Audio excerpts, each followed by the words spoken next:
today. I'm hoping that you are doing well. जी तो student, जैसे कि आप सबको मालूम है कि हमने लास्ट टाइम फिज़िक्स की एक्सरसाइज स्टार्ट की थी और फिज़िक्स में हमने एक्सरसाइज के शॉर्ट आंसर क्वेश्चन कवर कर लिए थे। तो आज के टॉपिक में हम आपको न्यूमेरिकल प्रॉब्लम्स करवाऊंगा। यूनिट नंबर 1 की बहुत ही इंपॉर्टेंट है और आपने इन सभी न्यूमेरिकल प्रॉब्लम्स को नीट कॉपी पे नोट डाउन करना है। तो सबसे पहले तो जैसे कि आप तस्वीर में यहाँ पे देख भी सकते हैं, पेज नंबर 25 पर ये न्यूमेरिकल प्रॉब्लम्स गिवन है। स्टेटमेंट जो हमारे पास फर्स्ट न्यूमेरिकल की वो मैं रीड करता हूँ। Express the following quantities using prefixes. मतलब कि आपके पास यहाँ पे जो नीचे चार quantities A B C D के नाम से दी हुई हैं, आपने इनको प्रीफिक्सेस का इस्तेमाल करते हुए कन्वर्ट करना है और प्रीफिक्सेस को यूज़ करना है। तो सबसे पहले तो आपने यहाँ पे देखें 5000 ग्राम जो लिखा हुआ है, अगर मैं इसको प्रीफिक्सेस में कन्वर्ट करना चाहता हूँ तो मुझे पहले तो इसको साइंटिफिक नोटेशन में कन्वर्ट करना पड़ेगा, यानी कि 10 की पावर में लाना पड़ेगा। और जब मैंने आपको ये लेक्चर यानी कि ये टॉपिक करवाया था साइंटिफिक नोटेशन और प्रीफिक्सेस वाला, तो उसमें मैंने आपको डिटेल में समझाया था कि किस तरह से आप किसी एक बड़े क्वांटिटी को एक छोटे क्वांटिटी को या किसी बड़े नंबर या किसी छोटे नंबर को आसानी से प्रीफिक्सेस का इस्तेमाल करते हुए उसको अपनी मर्ज़ी के मुताबिक या अपनी रिक्वायरमेंट के मुताबिक बना सकते हैं। तो यहाँ पे 5000 ग्राम को मैं किस तरह से कन्वर्ट करूँगा, 5 मल्टीप्लाई 10 की पावर 3 में इसको लिखूँगा, ठीक है, पावर की फॉर्म में पहले। और फिर हम 10 की पावर 3 को अगर आप प्रीफिक्सेस के टेबल में चेक करते हैं, जैसे कि यहाँ पे आप देख भी सकते हैं, तो 10 की पावर 3 जो है ये किलो के इक्वल होता है, तो 5 केजी हमारे पास इसका आंसर आ जाएगा। तो 5000 ग्राम जो है ये 5 केजी के इक्वल होता है। और वैसे भी हमें पता है कि 1 केजी में क्योंकि 1000 ग्राम होते हैं, तो फिर ऑब्वियसली 5 केजी के अंदर 5000 ग्राम होंगे। बी वाली में अगर आप देखें तो यहाँ पे 2 के साथ अगर आप देखें ज़ीरो काउंट करते हैं तो 6 ज़ीरो हैं और साथ यहाँ पे वाट लिखा हुआ है। तो इसको आप किस तरह से कन्वर्ट करेंगे, 2 इंटू 10 की पावर 6, क्योंकि यहाँ पे 2 के बाद अगर आप पॉइंट फिक्स करते हैं तो 10 की पावर 6 आ जाएगा और 10 की पावर 6 जो है वो मेगा के इक्वल होता है। तो 2 मेगावाट हमारे पास ये कन्वर्ट होके ये वैल्यू, इतनी बड़ी जो वैल्यू है प्रीफिक्सेस की वजह से ये छोटी सी वैल्यू बन जाएगी, यानी कि 2 मेगावाट में कन्वर्ट हो जाएगी। नेक्स्ट हमारे पास जो सी वाले में नंबर दिया हुआ है 52 इंटू 10 की पावर, यहाँ पे आप देख सकते हैं -10 केजी लिखा हुआ है, ठीक है। अब इसको आप किस तरह से कन्वर्ट करेंगे, यहाँ पे इस वक्त हमारे पास ये जो किलो है, पहले तो मैं इसको ओपन करूँगा। मकसद यही है कि हम प्रीफिक्सेस यहाँ पे इस्तेमाल करें, लेकिन उसको पहले सिंप्लीफाई करना पड़ेगा क्योंकि ये हमारे पास पहले से यहाँ पे एक प्रीफिक्सेस दिया हुआ है। तो मैं पहले इस प्रीफिक्सेस को ओपन करूँगा और आपको पता है किलो जो है, ये जो प्रीफिक्सेस यहाँ पे किलो इस्तेमाल हुआ है, ये 10 की पावर 3 के इक्वल होता है। तो ये देखिए अब हमारे पास ये नंबर बन जाएगा 52 इंटू 10 की पावर -10 मल्टीप्लाई 10 की पावर 3 ग्राम। तो ये जो के था ये इसमें कन्वर्ट हो गया। अब आप -10 और +3 को आपस में सोल्व करेंगे तो -10 और +3 का आंसर -7 आ जाएगा, ठीक है। नेक्स्ट आपने ये करना है कि अब यहाँ पे प्रीफिक्सेस कोई नहीं है, तो मैं चाहता हूँ कि यहाँ पे कोई प्रीफिक्सेस हमारे पास वैल्यू आए ताकि मैं इस नंबर को शॉर्ट फॉर्म में लिख सकूँ। तो मैं यहाँ पे 5 और 2 के दरमियान पॉइंट फिक्स लगाता हूँ, प्लेस करता हूँ। और आपको पता है कि अगर आप पॉइंट जो है वो राइट साइड से लेफ़्ट साइड की तरफ लेके जाते हैं तो फिर आप 10 की पावर +1 साथ मल्टीप्लाई करवाते हैं। +1 इस वजह से मैं यहाँ पे करवाऊँगा क्योंकि जो मैंने यहाँ पे पॉइंट प्लेस किया है वो सिर्फ एक ही डिजिट को जंप करके यहाँ पे आया है, ठीक है। यानी कि पहले 2 के राइट यहाँ पे था राइट साइड पे, अब वो 2 और 5 के दरमियान में है। तो इसका मतलब है कि मैं 10 की पावर +1 साथ मल्टीप्लाई करूँगा। अब +1 और -7 को सॉल्व करेंगे तो -6 आ जाएगा। और -6 आपको पता है प्रीफिक्सेस के टेबल में आप देख भी सकते हैं, ये माइक्रो के इक्वल होता है, तो 5.2 माइक्रोग्राम हमारे पास इसका आंसर आ जाएगा।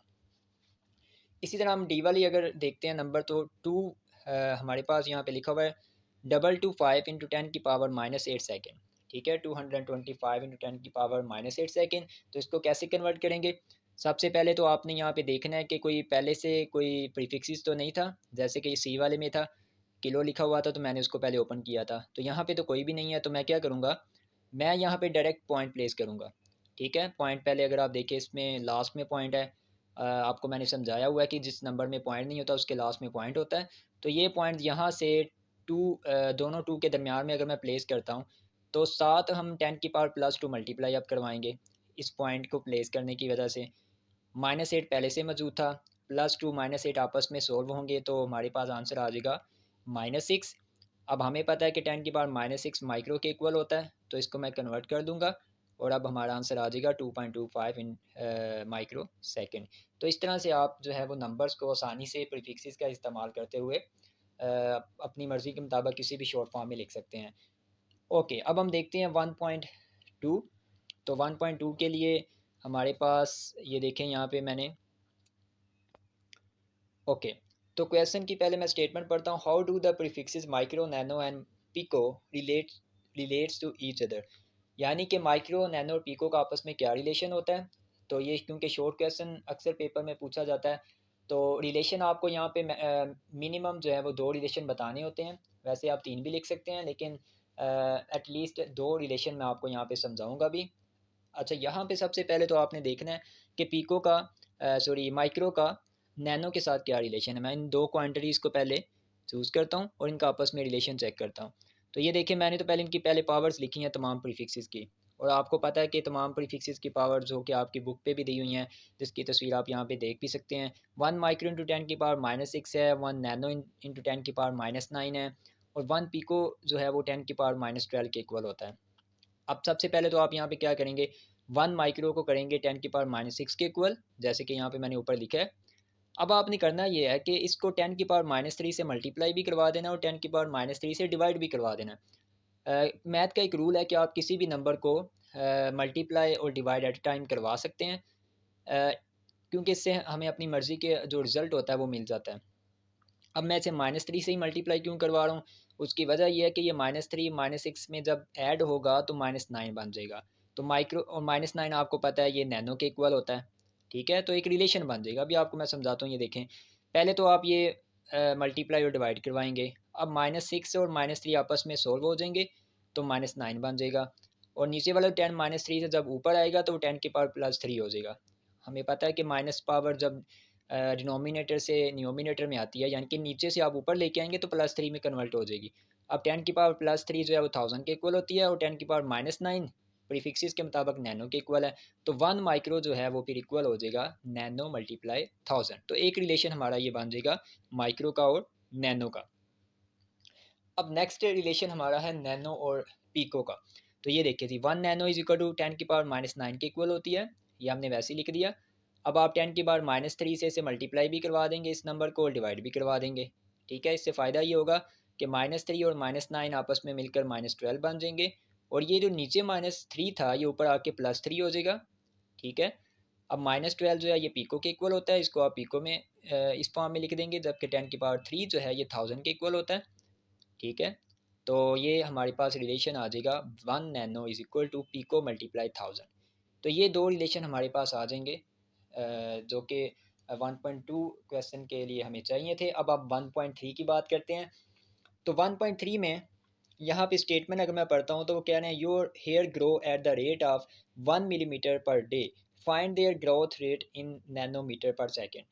तो स्टेटमेंट ये कहता है कि बाल के बढ़ने की जो शरह है वो एक दिन में 1 मिलीमीटर बड़े होते हैं, ठीक है। किसी भी पर्सन के बाल हैं तो वो एक दिन में 1 मिलीमीटर बड़े होते हैं। हमने बताना ये है कि एक सेकंड के अंदर बाल कितने नैनोमीटर के हिसाब से बड़े होंगे, ठीक है। तो हमने टाइम पहले, क्योंकि एक दिन के अंदर दिया हुआ है उन्होंने, तो हमने इसको कन्वर्ट करना है नैनोमीटर पर सेकंड के हिसाब से, यानी कि एक सेकंड में कितने नैनोमीटर बाल बड़े होते हैं। तो इसके लिए सबसे पहले तो ये देखिए, मैंने वही स्टेटमेंट जो गिवन डाटा था, यानी कि 1 मिलीमीटर पर डे, जिसके मुताबिक उन्होंने स्टेटमेंट में लिखा भी हुआ था, ये उन बाल के बढ़ने की शरह है। एक दिन में 1 मिलीमीटर बड़े होते हैं। तो मैं अगर इसको अब नैनोमीटर पर सेकंड में लेके जाना चाहता हूँ, तो मुझे तो पहले इस डे को सेकंड में लेके जाना पड़ेगा, क्योंकि हम देखेंगे कि एक दिन में सेकंड पहले कितने होते हैं। तो उसके लिए क्योंकि डे डिनोमिनेटर में लिखा हुआ है, तो मैंने ये 1 मिलीमीटर तो वैसे ही ऊपर लिख दिया, और डे को पहले सेकंड में कन्वर्ट करने के लिए मैं यहाँ पे 24 × 60 × 60 करूँगा। और ये मैंने क्यों किया है, क्योंकि एक दिन में 24 घंटे होते हैं, और फिर 1 घंटे में 60 मिनट होते हैं, और 1 मिनट में 60 सेकंड होते हैं। तो एक दिन में कितने सेकंड हैं, उसके लिए आप ये वाला फार्मूला, यानी कि ये मल्टीप्लिकेशन फैक्टर यूज़ करेंगे, तो हमारे पास आंसर आ जाएगा 86,400 सेकंड। तो ये एक दिन के सेकंड आ जाएंगे। अब सेकंड तो आ गए हमारे पास। मैं क्या करूँगा, मैं इस मिलीमीटर को भी नैनोमीटर में लेके जाने की कोशिश करूँगा, और उसके लिए मैं पहले तो इस मिली की पावर को ओपन करूँगा। और आपको पता है मिली किसके इक्वल होता है, 10⁻³ के। तो हमारे पास ऊपर वाली जो चीज़ है ये आ जाएगी 1 × 10⁻³ मीटर, और नीचे ये हमारे पास सेकंड वैसे ही लिखे जाएंगे। अब आप इस 1 को और 86 और 400, यानी कि 86,400 को डिवाइड कर देंगे, 1 को और 86,400 को जब आप डिवाइड करेंगे तो हमारे पास आ जाएगा 1.1574 इंटू 10⁻⁻5। ठीक है, और ये 10⁻³ आपके पास साइड पे वैसे ही लिखा जाएगा। जबकि ये कहाँ से आया है, ये मीटर आपके पास पहले से लिखा हुआ था, और सेकंड जब ऊपर आएगा तो वो S-1 की फॉर्म में हमारे पास यहाँ पे लिखा जाएगा। तो मीटर पर सेकंड हमारे पास एक यूनिट साइड पे आ जाएगा। अब आपने क्या करना है, -5 और -3 को जब आप सोल्व करेंगे -8 आ जाएगा, जबकि ये वाला नंबर आपके पास एज इट इज वैसे लिखा जाएगा। इस स्टेप के बाद आपने यहाँ पे आ जाना इस स्टेप पर, और यहाँ पे अगर आप देखें तो मैंने यहाँ पे क्या किया कि पॉइंट को मैंने प्लेस किया। ठीक है, क्योंकि यहाँ पे अगर देखें तो -8 हमारा जो है ना पावर मैं यहाँ पे नहीं चाहता, मैं चाहता हूँ यहाँ पे -9 आए। वजह क्या है, क्योंकि जो स्टेटमेंट में उन्होंने कहा था वो कहते हैं आप इसको नैनोमीटर पर सेकंड में चेंज करें, तो नैनो की पावर तो 10⁻⁹ होती है। तो मुझे इसी वजह से -8 को यहाँ पे -9 किसी तरीके से बनाना है। मैं कैसे करूँगा, मैं यहाँ पे पॉइंट की पोजीशन चेंज कर दूँगा। पहले पॉइंट 1 और 1 के दरमियान में था, मैं मतलब कि इसको 2 डिजिट के बाद प्लेस करता हूँ, लेफ़्ट से राइट की तरफ लेके जाऊँगा, 10⁻⁻1 आ जाएगा, साथ मल्टीप्लाई होगी, क्योंकि जब भी पॉइंट लेफ़्ट से राइट आता है तो 10 की पावर जो है वो माइनस में आ जाती है साथ। अब आप ये -1 और -8 को सोल्व करेंगे तो -9 आ जाएगा, और आपको पता है 10⁻⁹ नैनो के इक्वल होता है, तो 11.57 नैनोमीटर पर सेकंड हमारे पास इसका आंसर आ जाएगा। तो ये हमारे न्यूमेरिकल जो है जी 1.3 तक हो चुके हैं। तो 1.4 वाला भी मैं आज करवा देता हूँ इस लेक्चर में, और इंशाल्लाह नेक्स्ट जो हमारा लेक्चर होगा उसमें मैं आपको बाकी जो न्यूमेरिकल्स हैं वो करवाऊँगा। तो 1.4 भी देख लेते हैं। 1.4 के लिए ये देखें जी, 1.4 हमारे पास यहाँ पे इसमें सबसे पहले स्टेटमेंट अगर मैं पढ़ता हूँ तो स्टेटमेंट वो ये कह रहा है, rewrite the following in standard form. यानी कि आपने इन नंबर्स को जो कि ए बी सी डी की फॉर्म में दिए हुए हैं, यहाँ पे ये देखें A B C and D, इनको आप स्टैंडर्ड फॉर्म में लिखेंगे। तो स्टैंडर्ड फॉर्म में लिखने का तरीका तो ये होता है हमेशा कि आप पॉइंट जो है वो फर्स्ट डिजिट के बाद प्लेस करते हो। ठीक है, तो ये जो नंबर 1168 इंटू 10⁻⁻27 किया हुआ है आपकी बुक के ऊपर ये लिखा हुआ है। अगर मैं इसको स्टैंडर्ड फॉर्म में लेके जाना चाहता हूँ तो मैं क्या करूँगा, मैं पॉइंट शिफ्ट करूँगा पहले डिजिट के बाद, जो कि पहले लास्ट में था। अब वो जब 1 और 1 के दरमियान में आएगा तो 3 डिजिट को जंप करेगा, और आपको पता है अगर 3 डिजिट जंप करेगा राइट से लेफ्ट की तरफ आएगा तो 10⁻+3 मल्टीप्लाई हो जाएगी साथ। अब -27 + 3 आपस में सोल्व होंगे तो -24 आ जाएगा। तो ये हमारा स्टैंडर्ड जो है वो आंसर आ जाएगा। बी वाले में भी बहुत ही आसान है, 32 इंटू 10⁻5 लिखा हुआ है। आप पॉइंट देखें तो यहाँ पे नहीं है, मतलब कि 2 के बाद पॉइंट मौजूद है। आप ये पॉइंट 3 और 2 के दरमियान में प्लेस करेंगे तो ये देखिए 10⁻+1 साथ मल्टीप्लाई हो जाएगा, क्योंकि एक डिजिट आपने जंप किया है, तो इसी वजह से 10⁻+1 आ जाएगा। ये +5 आपस में सोल्व होंगे तो ये 10⁻+6 हो जाएगा। तो ये हमारे पास स्टैंडर्ड फॉर्म है। नेक्स्ट हम सी वाले भी देखते हैं। तो सी वाले में 725 इंटू 10⁻⁻5 kg है। अब देखिए यहाँ पे प्रीफिक्सेस भी आ गया है। तो मैंने आपको जैसे अभी पहले क्वेश्चन नंबर 1 में समझाया भी है, पहले प्रीफिक्सेस को आपने लाजमी सोल्व करना होता है। तो किलो की पावर जब आप ओपन करेंगे 10⁻3 आ जाएगा। -5 क्योंकि पहले से मौजूद था, तो -5 और +3 को सोल्व करेंगे तो -2 आ जाएगा। ठीक है, अब आपको पता है कि हमारे पास यहाँ पे पॉइंट जो है वो स्टैंडर्ड फॉर्म के मुताबिक 7 के बाद होना चाहिए था। तो मैं यहाँ पे 7 के बाद जब पॉइंट लगाऊंगा तो आपको पता है पॉइंट आपने यहाँ से राइट से लेफ्ट की तरफ शिफ्ट किया है, 2 नंबर डिजिट को आपने जंप किया है, तो 10⁻+2 साथ मल्टीप्लाई हो जाएगा। -2 क्योंकि पहले से मौजूद था, तो ये +2 और -2 तो वैसे ही कट हो जाएंगे। ठीक है, तो आंसर हमारा बचेगा 7.25 ग्राम। अब अगर आप डी वाली में ऑप्शन देखते हैं तो 0.02 इंटू 10⁻⁻8 है। अब यहाँ पे अगर आप देखें तो हमारे पास 2 इंटू 10⁻⁻2 पहले इसमें कन्वर्ट हो जाएगा। ठीक है, अब उसकी क्या वजह है, उसकी वजह यह है कि पॉइंट पहले लेफ़्ट साइड पे था, तो मैं इसको जब राइट साइड पे शिफ्ट करूँगा यानी कि 2 के बाद, तो 10⁻⁻2 आ जाएगा। -8 क्योंकि पहले से मौजूद था, तो दोनों को सोल्व करेंगे तो -10 आंसर हमारे पास। तो ये स्टैंडर्ड फॉर्म में हमारे पास नंबर्स को हमने लिख लिया है। इंशाल्लाह नेक्स्ट वीडियो में हम 1.5 से 100 न्यूमेरिकल करेंगे। Till then, thank you and have a nice day.